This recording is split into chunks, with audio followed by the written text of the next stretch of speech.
Hello and welcome to Business with a Heart. This is a podcast, also in the form of a video today. And this podcast is all about how social entrepreneurs, coaches, and creatives turn their passion into profit. Today, I have the pleasure of speaking with the amazing Rebecka Koritz. And if you do think that the last name sounds familiar, it's because she's my sister. But she's also founder of multiple alternative schools in Mexico. And that's really why she's here today. She's here to talk about herself as an educational revolutionary, social entrepreneur, and unschooling mom. Rebecka sees herself as an educational activist who always represents the children's perspective when it comes to education. And in that role, she also offers courses on self-directed learning, and she's an avid speaker in various different formats, which we will be talking more about today. So the topics for today is risk, the importance of risk when you're running a business, and how to get people on board with your vision, especially when that vision is a little bit far ahead in the future and not really what the majority or the mainstream educational system is buying into today. We'll also talk about Rebecka's experience of building real offline as well as online communities with like-minded people, and what her thoughts are on the challenges of running international teams where both the staff as well as the customers, in this case the parents, are from all parts of the world. So with that introduction in place, welcome Rebecka, and I'm so happy to have you here in Business with a Heart. Thank you. I'm so excited. I'm super excited to be invited on this. I've been looking forward to this conversation for a couple of months now. So it's finally happening. It's finally happening. And just for our viewers and listeners, I would just like to provide a little bit of context. We're actually doing this on Zoom because I am in Stockholm, where it is a very gray and rainy January afternoon, and Rebecka is in Puerto Escondido in Mexico, where the sun is shining and the day is just beginning. So this has really required some planning. It hasn't been easy to find the exact time to do this. So extra happy that we're doing it. So because I completely agree with you, Rebecka, this is something that I've been looking forward to as well, because we're family, we're close sisters, and we share a lot of things, but it's not often that we actually have the chance to sit down and go in depth about your business. And there's a lot of aspects that you can share with us from building and running a social business that I am super excited to learn more about and to have our listeners and viewers learn more about too. So Rebecka, are you ready? I am ready. And also I just want to say thank you for the nice introduction.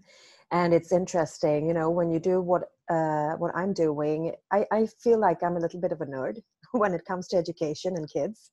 And so I'm so in that world, and to listen to someone describing what I do from an outside perspective is really interesting. Yeah. Thank you. I'm happy to hear that. And that's where the magic sometimes happens. You know, we have our different areas of expertise, and you are in your world of education. I come from my world of business, and let's put our hands together and create some magical content here today. So let's jump into the questions. I wanted to ask you, Rebecka, if you could just tell us a little bit about your background. Well, I think I have kind of a colorful background in the sense that I have had to do a lot of different things in my life, especially since I moved to Mexico, just in order to generate an income, because Mexico is kind of a rough country in the sense that there are no job opportunities. You kind of have to create them yourself. And so that has made me have to explore a lot of different potential inside myself, potential that maybe I thought I didn't have, just in order to try to pay the rent and food. And so, but really, like I'm a trained teacher and pedagogue, as we say, trained in the city of Uppsala many, many years ago. It's 20 years ago now that I got my teaching diploma. And yeah, since then I've been kind of on and off in the educational system, but more off than in. And yeah, my biggest passion in life is how to provide and how to provoke a change in our society, because I think that the world is a very unhealthy and unstable world. And my true belief is that if we can really let kids grow up as whole beings, then we'll get rid of all the things that aren't functioning. Competition, which leads to wars, poverty, etc., etc. That's amazing. And I love how you have built a very hands-on business from that vision. This is really something that I know that is what guides you, and you have found many different ways of working towards making that vision become a reality. And we're going to dive into that vision a lot more soon. But if you could describe briefly to our listeners what it is that you actually do, what would you say very briefly?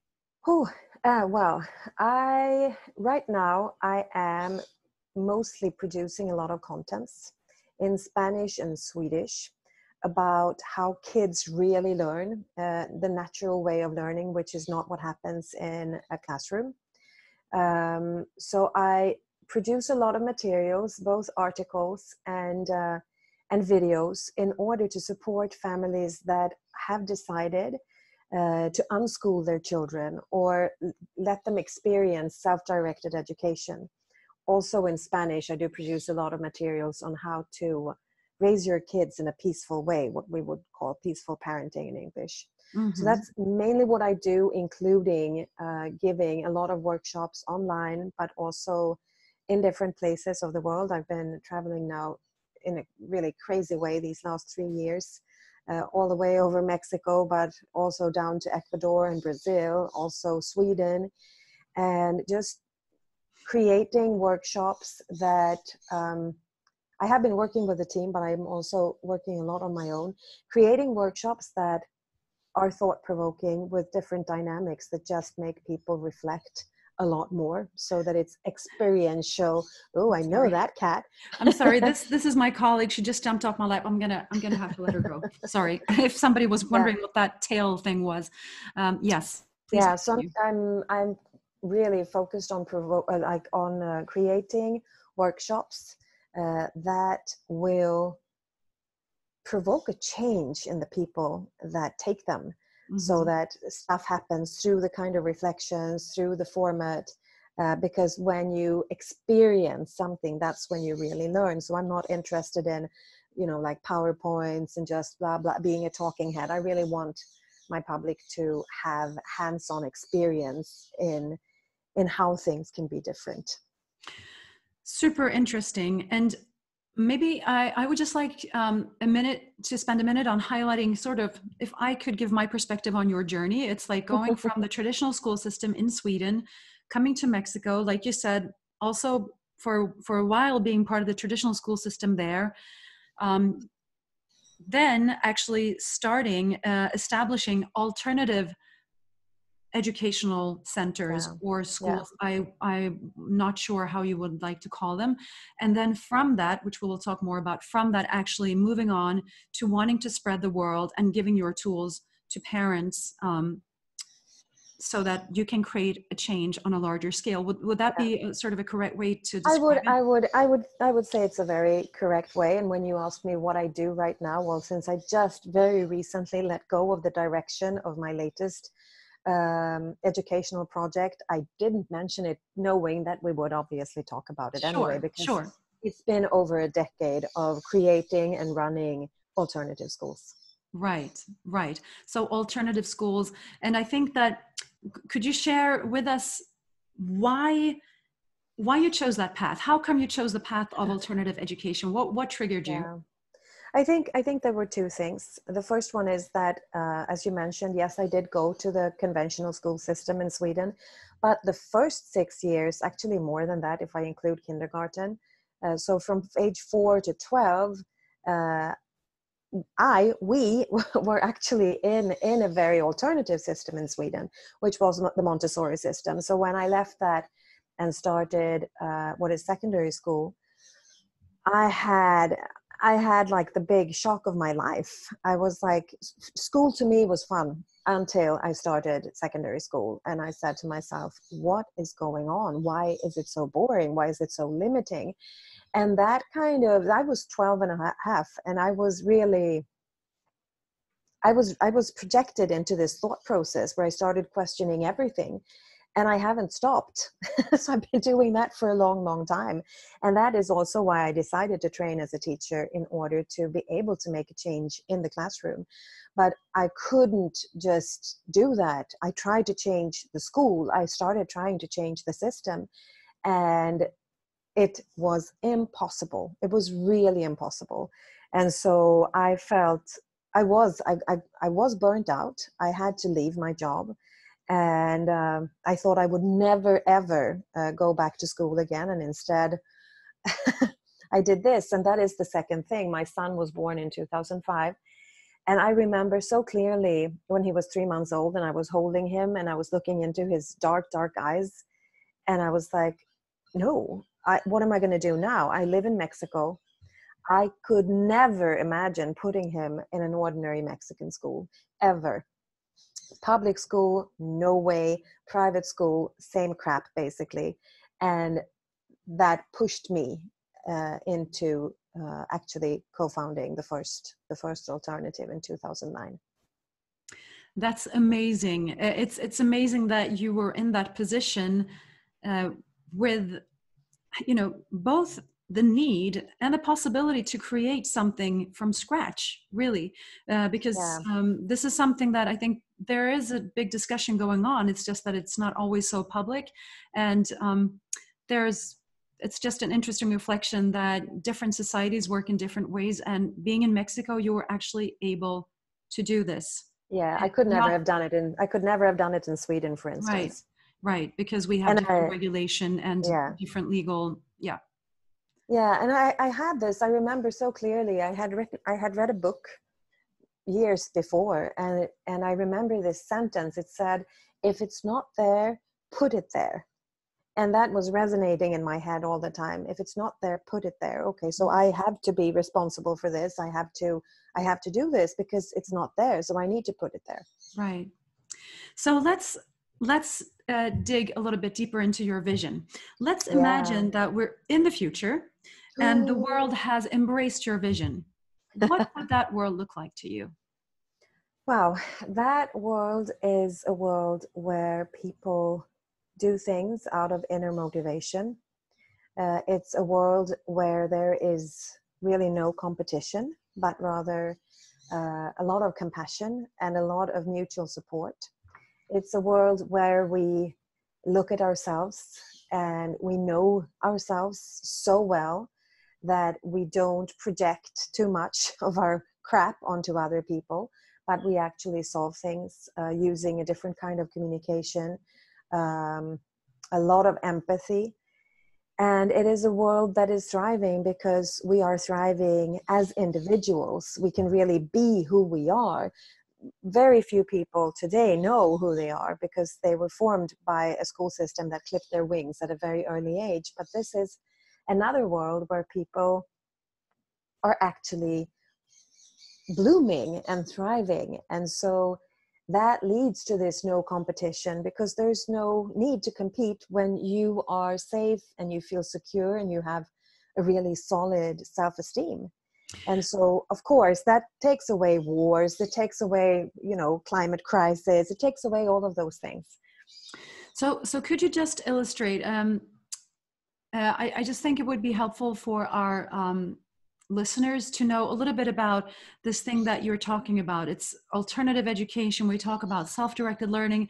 Could you just briefly describe what that is before we sort of move on to the beautiful business aspects of what you do, which I'm very keen Yeah. on hearing more about as well. But Yeah. what would you say, what separates your educational philosophy from, let's say, the Mhm. mainstream philosophy Yeah. that is present in most industrialized Yeah. countries today? Yeah, I say that the mainstream system is very convinced that adults have all the answers, and that we know what children need, what they need, and we know what we think we have to give them in order to get there. And it is really a system that is based upon control. We control what kind of content the kids learn. We control how much of it, when, at what time. We also control if they learn, if they don't learn. We measure everything, and we also put some kind of qualification on it through grades. And so it is a very controlling system, a little bit like a factory. They're more interested in producing results than actually looking into the human being. And in my system, that isn't obviously my system, but what I am really for is a completely different system, where as adults we look at children as already fully capable of doing most things. A small baby can learn how to walk and talk without any kind of homework, without any kind of extra exercises, normally, if there's not some kind of neurological or physiological problem. And we never question it. And yet walking and talking, learning a new language, are amongst the most difficult things. And still they do this through their inner motivation. So what I have seen and what I have been able to experience these last 4 years is really like accompanying kids, seeing how they can learn absolutely anything if they can have the responsibility of their own learning, if they can have the right to choose what they want to do, and if we as adults can accept to trust them and not judge their choices, but rather accompany them in that process without being in there and trying to maybe correct what they're choosing and what they're doing. Mm. And so it's completely different. It's like it's a paradigm shift. It goes from control to trust. Mm. I love that. It's a very clear and beautiful description, and it totally resonates with me because, you know, I think that all of us, we are born with a natural drive to want to do stuff, to want to learn stuff, to want to have the responsibility. And so, you know, when you become a parent yourself, it's sometimes, you know, a little bit scary to see, oh, I'm actually doing that. I'm interfering now. Hold on. Am I doing this because my child needs this? Or is it some kind of habit that I'm just a moment, I'll show you how it's done. And Yeah. so that is a very concrete way of saying this is how each and every one of us can start making a change in our own families, with our own children, and within ourselves actually as well, to Yeah. accomplish step by step a change on a greater scale, I think. Absolutely. Super Absolutely. interesting. So I want to start talking to you a little bit more about, not start talking, I want to continue talking about this vision of yours, because, so let's face it, this vision that you have, it may sound idealistic. It may sound like, Yeah. oh, you know, it's so far off. And I think that this is something that regardless of the field that you're working in, if you're an entrepreneur, and especially if you're a social entrepreneur, you have a vision of a better society. That vision is often way into the future. And Oh yeah. it's that capacity that many visionary entrepreneurs have to think ahead and to see opportunities that other people don't really consider possible. Some might even say that your vision is a little bit radical. But Oh yeah. how has that situation of being sort of like the first mover, not the first mover, but among the early adopters, let's say, of a new way of thinking about education and learning, how has that affected your ability to get people on board, to get people to embrace your vision? Has it been Mhm. difficult? And I mean, I know that you have succeeded, obviously. So what have your success factors been for making that happen? Oh God, it is such a vast question. I'm thinking, like the first year, like more than 10 years ago, I really tried to convince people. I tried to sell them this idea that kids needed more freedom and then they would be happier. And I was only met with comments like, I survived. I know the system isn't good, but I survived. Right. And I was like, you survived? Is that all you want for your child? You don't want more? what? um, and it's really gone from trying to convince people into just understanding that most people aren't there and accepting it, and rather lead through example and do what I do, maybe on a very small scale, but try to inspire. But it's been frustrating. Because to me it's so obvious and it's so clear, and also because when I look at kids, I see something very different than most people. I see competent little beings, most adults would say, oh, she's throwing a tantrum. And I'm like, no, she is just trying a strategy that is a little bit dysfunctional in order to satisfy a need.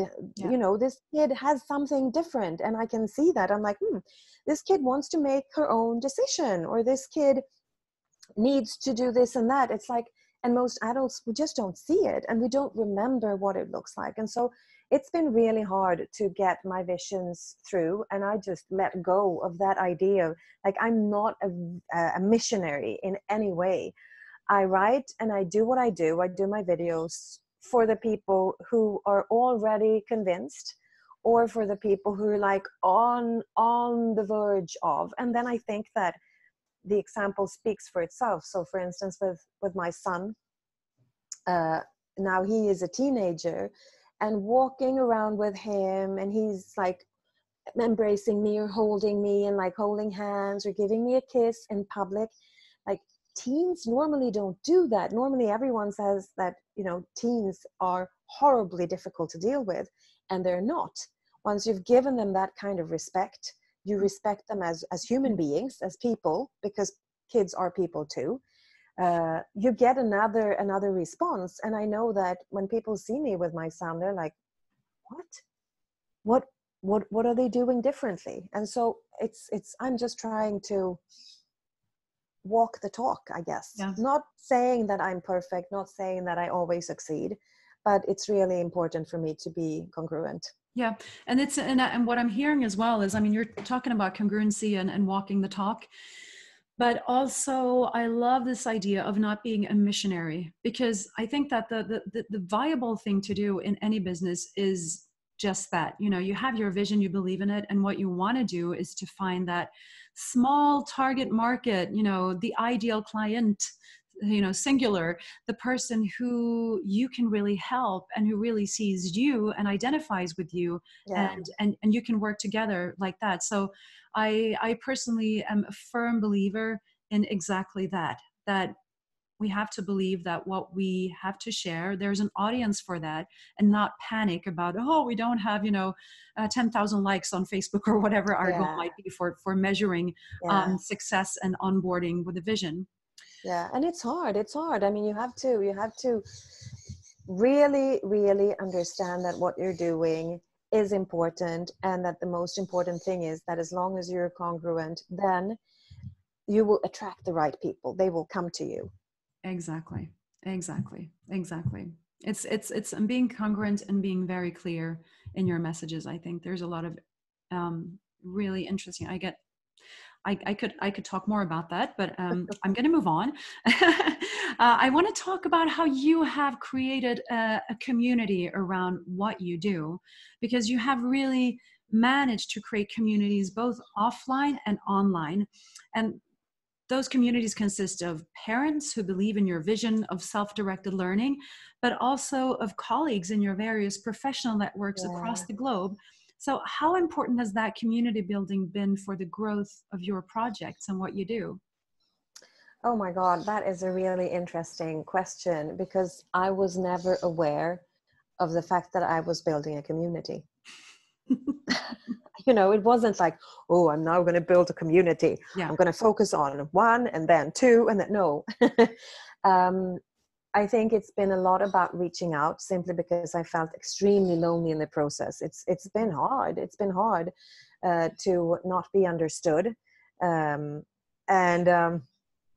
I've been like, especially online, finding other people that think like me. And when I finally started producing content, that was the amazing thing, because I didn't think that like communities would be created because of that content creation. I started writing articles and I started producing videos simply because I had this content, and because I was working with parents, and I saw all their doubts, all their fears, all the confusion, and I was like, okay, so I'll write this article thinking about that mom, and then it would be published on Tipping Points, which is the online magazine that the Alliance for Self-Directed Education has created. And the first article reached very far. It went all the way to Ecuador and probably further. And so suddenly I had people contacting me because of that article. And suddenly I had people contacting me because of the videos. Mm. It was completely unexpected. And then what happened was that they started asking me for trainings. And suddenly it was just this, I don't know, like the snowball effect. And nothing was planned. It came like there were two things. One came from this, being so lonely. Like, okay, so there's no one living where I'm living who gets this. So I'm reaching out to other people. And then the other one is, God, I see so much confusion. I need to write for these people, hoping that maybe they will read what I write. And then it just went around the globe, basically. Right. So interesting and so valuable. And I think that whole approach is all about serving. You were saying how you were thinking, you were writing an article thinking about one specific mom with a specific challenge that you knew that you could help her solve, and doing that and being focused on not exactly what you're saying. I'm not out here to create a following. I'm here to help. I'm here to help. And I think that makes sense, both when it comes to creating value for your audience, but also for yourself. That shows authenticity and interest in giving. And I think it's so important, not just for a social entrepreneur, but for any entrepreneur and business owner. Yeah. Thank you. Yeah.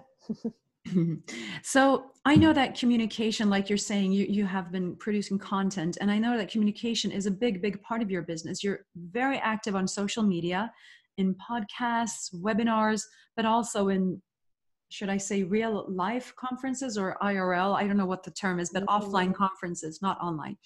So communication obviously has been a huge part of building towards your success and building, traction around what you do. Do you have any pieces of advice for anybody thinking, wow, she's doing this, she created this, and I see her here and there? How do you manage? How do you, what are your thoughts around creating content? And do you have any pieces of advice for people listening in? Oh, yeah. I think it all boils down to listening. I've been trying to listen. I've been trying to hear what they say. I've been trying to kind of listen through what they say and understand what is the underlying problem or unsatisfied need. That is basically mostly what I do. I try to listen, and then once I listen, I try to transform that into, okay, this is what I hear, so this is what I would tell you, this is what I would say, but you don't have to take my word for it. You go and experience yourself. Again, I dislike strongly the position of guru that some people are giving me, because I'm just an ordinary mom, and I make mistakes too, and I have fucked up my business many times. That's what happens when you take risks. You do mess up sometimes.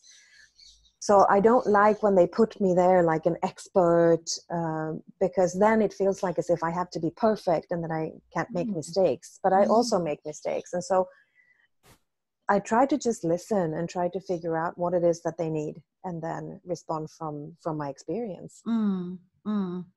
Super interesting. And you mentioned risk. And so let's dip into that topic of risk, because when I asked you if you wanted to participate in this podcast, you immediately told me that yes, and I would like to talk about the importance of taking risk as a business owner. So could you first tell us, why is the topic of risk important to you? It's important because I wouldn't have done anything of what I have done if I hadn't chosen to take a lot of risks and accepting the uncertain outcome.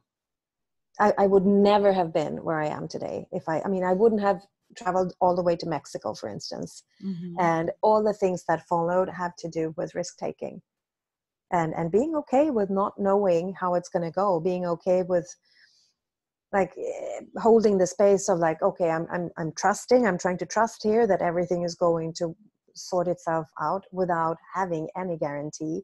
And many times just feeling completely lost, but holding the vision and just, okay, I'm trying to trust here. Mm-hmm, mm-hmm, mm-hmm. What, when you think back upon what kind of risks do you have either chosen to take or been sort of not forced, but have needed to take because of practical reasons or legal reasons? What kinds of risk have you needed to take on during your time as a social entrepreneur? Well, I think, first of all, deciding to start up an alternative school is a huge risk. I thought it was going to be so easy. I thought everyone would say, finally, finally someone wants to do this. And no, people were not ready to risk their kids' education. And I'd say it's been a long journey into this area of like trying something and hoping that it will work out, because people didn't sign up, people didn't commit, people didn't enroll their kids. So that like per se was a huge risk. I was hoping that society in Mexico would be ready for it, but not being completely sure.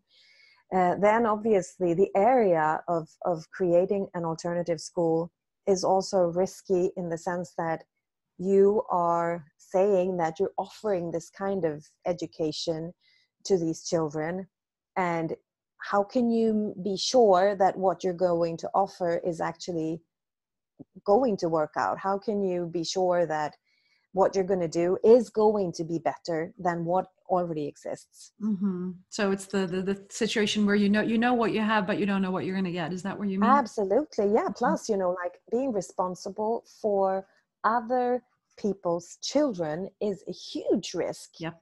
What if they fall, they get hurt? What if they die? That is a huge risk. And I never considered it when I was when I started those projects, because in a way I understand that can happen anywhere. It can happen at home, but I can clearly see also that is what has really been draining me all these years, like carrying that responsibility for other people's kids. That has been just awful. Mm-hmm. So that is a huge risk. It's also a huge risk creating something that isn't legal, but at the same time it isn't illegal. There's this gray zone in most Latin American countries where the laws would say that the parents have the responsibility of their kids' education. It doesn't say schooling, and that's the loophole, where we're functioning. Right. So the risk of maybe being shut down and not being able to function is a constant factor. Right now, for instance, I know that we're dealing with a little bit of a tricky situation in my project, and I'm ready to take down the sign where it says Explora. I'm ready to shut down the website, the Facebook page. If I have to, we have to disappear and just go underground. And that is a constant risk. So to me, it sounds like these are risks that are quite big because, like you're saying, first of all, other children's safety and health, and also, operating in a gray zone, not being illegal, but not also having the protection of fitting into some kind of, your organization type X.2. This is what is, this is the framework that fits you. Two questions. First of all, would you have done all these things had you known in advance how draining certain aspects of that would be? Do you think looking back you would have done it? Well, the thing is, it's thanks to that I am where I am today. It's Very thanks true. to all those efforts that I can actually reach a bigger public on a national and an international level. So I don't think I would do it differently, but crap, would I have known I would have been in complete fear every day. Yeah. Like, oh, when is that Sometimes going to it's best happen? not to know. Yeah, and also like I didn't even mention like the economical risks, because I didn't Mhm. walk into this with money, you know, I didn't, and I had to Right. learn a lot. I had to learn how to fundraise. I have had to learn how to, okay, how do you run a business when you don't really live off your business, like when it's not feeding you? Mm-hmm. And that is probably the biggest flaw when you're a social entrepreneur, that you're doing it because you believe it has to be done, you know, it's not there, so put it there. But not being able to live off it has obviously not only put me in a really bad situation, money wise, as a provider of my family, but also actually our parents, because they supported us, me and my son for a long time, Mm. because I couldn't, like, I thought that starting an educational project would be something I could just kind of do like on the side, but it ended up taking over everything. And at the same time, I needed to work, and it was Mm. really, really hard. And that's where I feel that I was extremely naive, and I didn't at all foresee how exhausting it was going to be. I didn't get that. I didn't see it. Mm, mm, mm. I mean, there's when you talk about I mean, with those risks, there's both practical and very practical and very emotional sides. You have, being, having an income, or, how to run a business given these circumstances. There's, getting people on board, setting up the whole, having things run smoothly, but also like you're mentioning these emotional, the emotional investment that you're putting into this, and Yeah. the burden. How have you managed those different risk aspects? Yeah, that's the question. How have you managed them during these years? I think that I was born with a really strategic mind, and also a very visionary mind and a very creative mind. So like you take those in combination and you make a really good cocktail. Like I think I was really born to be able to do all these things. So it's been about learning from mistakes very, very, very quickly, not seeing mistakes as something bad, but rather, okay, wow, whoa, there's a lot to learn from this, so I can actually go on, move forward with more knowledge, with more experience, and actually wisdom. But also just learning how to be strategic, how to look more into the future, guess what's going to come, foresee problems before they arise, and be able to maneuver in those waters. It's Yeah, been navigating, learning how to navigate, developing an inner compass, because there is no outer compass. Now I have turned into an outer compass for other people who are doing this. I can be their compass, and I can help, and I can say, whoa, whoa, whoa, whoa, there is a big rock underwater if you go that way, yeah. go that way instead. And then it's up to them if they listen to me or not. Exactly. And that's why I wanted you here, because I know that you've had a lot of challenges to deal with, and you've overcome them successfully. And the two things that I hear you're saying is a lack of prestige. There's not a lot of ego in what you do. And I don't mean being selfless. I mean knowing that, oops, this wasn't the right road to take. So I'm just going to learn from that, and I'm going to adjust the course of action so that it's going to take me where I want to go. So, and for that, I think a lack of prestige and not having to say, well, trying to make things look better than what they are, basically being open to admitting that you made a mistake, you learn from it, and you're moving on. And the other thing that I hear is this duality of having that vision, letting it guide you, being really, really focused on that, but also being able to practically, navigate your way through very, very practical daily obstacles, opportunities, Yeah. situations basically that have to be dealt with. Yeah. I think the hard thing in this, Sana, is that parents, they demand perfection. Parents don't easily get this. They get the impression that you're maybe experimenting with their kids. Parents want you to do things exactly the right way, like as if there were a right way. There is no right way.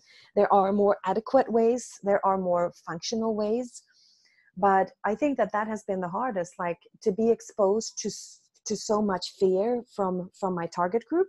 And me going back to myself, knowing that I do know what I'm doing, but it's not always going to be perfect. That has been really hard to navigate. And how have you navigated that? What, if you look back on that situation, what were the best ways?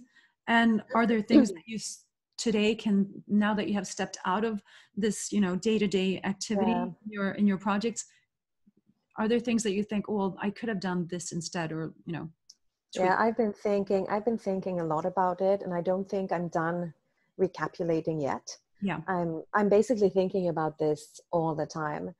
And I think that I should probably have been clear from the beginning that it wasn't going to be easy, that it wasn't going to be perfect.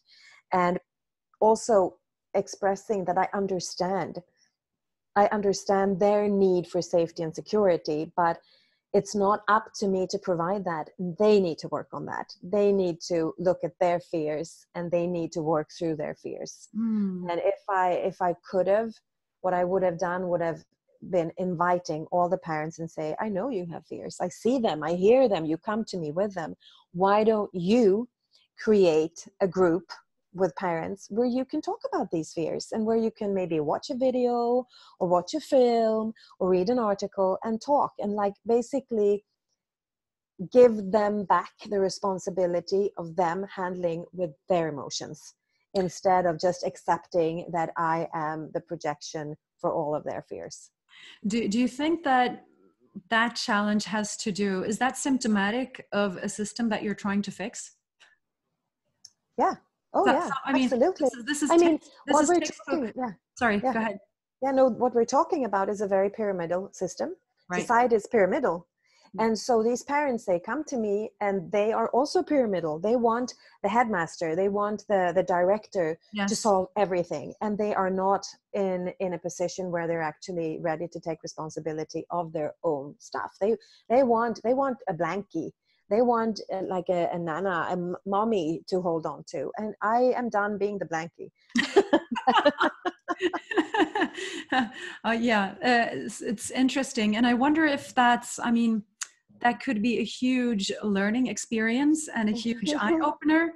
So that maybe we'll have to do another podcast about that specific thing, because as you say, you're not done reflecting, and maybe this is a process that is ongoing as we speak for both you and your target audience. Yeah, and I think also, just now that I've moved in the position of becoming the compass for other people, I see that this is what is most complicated. Like, how can you share a system that isn't so pyramidal, where we adults don't believe that we are better than the kids and we're giving the power to the children, and then like creating organizations that are flatter, at the same time as you have to have someone who's holding the vision, you have to have someone who's holding the coherence, and working with the parents. And I see this in all of these different alternative schools, parents that they leave because they're looking for that safety and they want the blankie, but that's not what we can offer them. That's not what we should offer them, because it leads you to being burnt out, and just, that's not supposed to be the road. I don't think so. Yeah. So interesting. I want to move on to something, or I want to go back to something you mentioned, the challenges of a social entrepreneur. And, I hear this, and I talked about it with one of my previous interviewees, who mentioned that when you're she's a creative entrepreneur, and she talked about how when you're a creative person, you're sort of expected to work for free because it's your passion. You love what you're doing. So charge for what you're doing. What is that? I just want to mention that dogs and the birds are such a contrast. I can hear them. So I'm not sure if they're coming through in the recording as well, but for me, it's so funny because in Stockholm, there's not a single bird. I definitely can. The birds aren't mine, and these dogs aren't mine too. I'm sorry? they're not mine, nor the dogs, nor the birds, actually. Yeah, but they're part It's of your part of the Mexican universe. context. Yeah. So anyway, so my previous guest talked about how she, as a creative entrepreneur, is sort of, it's, well, she can live off of air and the love that she has for her business. Has that been a situation that you have encountered as well, but you have this passion and you're changing the world, so just live off of that money? What, really? Yeah. Is that been something you have been forced to struggle with and Yeah. manage in some way? I would say first my own programmings, because we're from Sweden and education is free in the sense that it's paid by the taxpayers, whatever it's called. Mm-hmm. So there is, I mean, even university is free. You don't pay for any of it. So for me, shifting into the Mexican context where we never got any kind of support from the government or anything, where everything had to go through, like we needed to be able to pay the rent and the salaries through what the parents had to give. It felt really crappy, adding on to that, like a salary for me. And also this feeling of like, I am obviously making a lot of mistakes. How can they pay for that? But of course, it is just a really dysfunctional programming. And I'm even right now kind of fighting with it, like the right to take what is left after the month and give it to me when I'm no longer facilitating with the kids. I don't go into meetings. I'm supporting on the side. And every day I have to remind myself that, yes, if there is money left, it is for me, because I've been doing this now for over 10 years and I'm worth this money. Nothing would have happened if I hadn't made this sacrifice, basically. And so now it's time for me to get money back. But it's hard. It's super hard. So hard and so important what you're saying. I think this is something that a lot of entrepreneurs, not only within the social space, but I see a lot of people having this inner conversation with themselves, like, should I really, but I'm I just opened up, or I'm this is a new program, or should I really? So I think what you're saying is work with that, because when you have clarity on that, you can not forcefully in a negative way, but in a powerful way, talk about your value and the value of the work that you do with the external world as well. Yeah. So I wanted to dive into one last topic, which is the international aspect of what you do, because you're Swedish, but you live in Mexico since how many years now? 15? 17. Oh my gosh, 17. I'm turning 17 in 2 days here in Mexico. Awesome. So you've been there for a long time, but you have a Swedish background and you work with people from different countries, and you're in a place in Mexico where a lot of foreigners come and they stay for a while or permanently, sort of varying influx of people. But that means that you have both an international team sometimes, and also international customers. I'm going to say that for lack of a better word, but the families that come to you, or even now your clients are also worldwide. How have you, what's your experience of working with an international group of people like that? Has it been positive, negative, challenging? And if there have been challenges, how have you met them, dealt with them? Well, I never thought about it. I actually never even, like, to me, I love languages, and I think it's amazing to be able to use different languages. And so that's like part of what makes me go, oh, this is fun. It's fun for me. But I think also, like, as you say, coming from a Swedish background, European background, I would even say, and then being throwing myself into a very Latin American context has been very humbling. Because it's so different, and we're talking about a colonized continent, or two colonized continents, South America and then North America, where I live. And I can see that people are just, they're very different in their approach to life because of that colonization. And it's been 500 years now, and still it's very, very, very present. And so I think that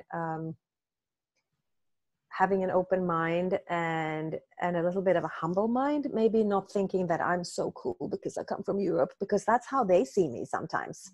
And sometimes they're like, oh no, she's from Europe, she thinks she's more important. And then I have to kind of deal with that. And then kind of now going back to Sweden, I'm not going to live in Sweden, but I've started working towards Sweden. That's also hard because I'm no longer behaving like a Swede. And so I'm constantly having to remember the cultural context. And I can see, for instance, when I make a video in Spanish, I can speak in a certain way. And if I make a video in Swedish, it's a different way. And when I do it in English, it's the third way. So it's like, ugh.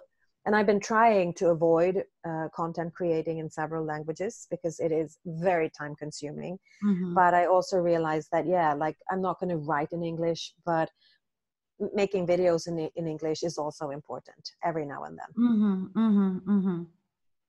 So interesting. Yeah, I mean, this point that you're saying about the languages and how you can sort of, you almost adapt to, you take on the different culture when you start talking the other language.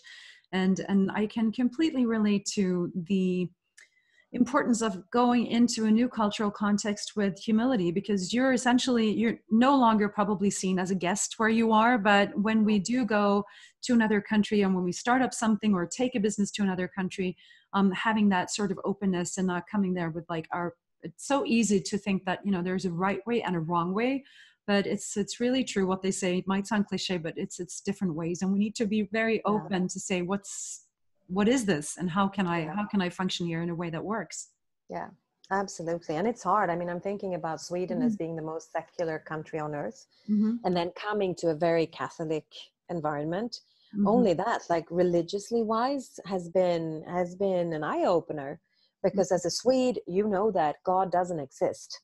And then being in a context where God is really omnipresent at all times, and actually not only tolerating it, not only respecting it, but accepting that this is part of reality, and it's not wrong. It's just very different. Exactly. Super interesting. Rebecka, I want to give you one final question. So we have a bunch of other entrepreneurs, excuse me, listening in to this podcast and maybe viewing the video. And many of them are also social entrepreneurs like yourself. Do you have any pieces of advice for them in general? So if you were to think about one or two of your most important success factors for running a social business, what would that be? Wow. That's a very big question. You can just use one word. No, I'm just joking. I freeze. I think probably authenticity. If I would use just one word, it would be authentic. What does that mean to you? It means being honest. Being honest with your vision, being honest with that you don't always know the road, but that doesn't mean that it's impossible. Being honest with, of course, there will be fuck-ups, but fuck-ups are vital for growth. And so, yeah, to me, it's about not trying to take on like putting on a mask and being like trying to be something that you're not, but rather like just be who you are. And it's okay to mess up, and it's okay as long as you say, I'm sorry, you know, that was not my intention. I had no idea that it was going to play out that way. But being you and not trying to pretend to be something that you're not. I think that is like, sometimes we want to please other people, or we think that what we have isn't good enough. I would say ditch those. It's like, you're good enough. We're all good enough. But then we have to do what is really, and that is probably the other thing, like be true to yourself. Don't take on something that doesn't feel right for you. Don't do stuff that isn't you. Because I see that many times, like I want to be this, I want to be that, but that's not who you are. So just let go of that and go back to what is it that I personally can offer. What is my uniqueness? What is the best gift, or what are the best, most beautiful, precious gifts that I came to this earth with and that I can offer other people. That is wonderful. I love that. I love that for adults as well as for children. And I think it really summarizes the outcome of what you do and the world as it would be when your vision is there. But we can all work towards making that come true by working with ourselves and not trying to pretend, not putting on a mask, but really being honest with what we want, who we are, and how we can make a difference. I love that. Thank you so much, Rebecka, for spending time with us today and for sharing all of your amazing experience and success tips with our audience. It was such a pleasure to have you here. Thank you. It was really an exciting experience. I had no idea how this would play out. Us speaking English, which we normally don't do, and then being sisters and knowing each other really, really well. I've been so excited about, knowing that we would do this, and now that we've done it, it feels fantastic. So thank you for the opportunity. Thank you so much, and I completely agree. To find out more about Rebecka's work, you can go to www.unschooling, and that is a very strange URL. I'm going to give it to you in the show notes because that's really en skola från scratch in Swedish, but this is an international audience, so I'm going to write it out.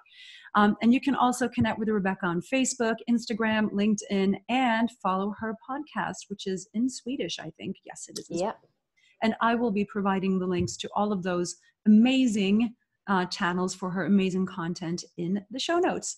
So to our audience, thank you so much for listening in and for checking in. I hope that you enjoyed this episode. And if you know anyone who's interested in how to turn passion into profit, please feel free to share. That's all for today. Thank you for watching and see you next time. Bye.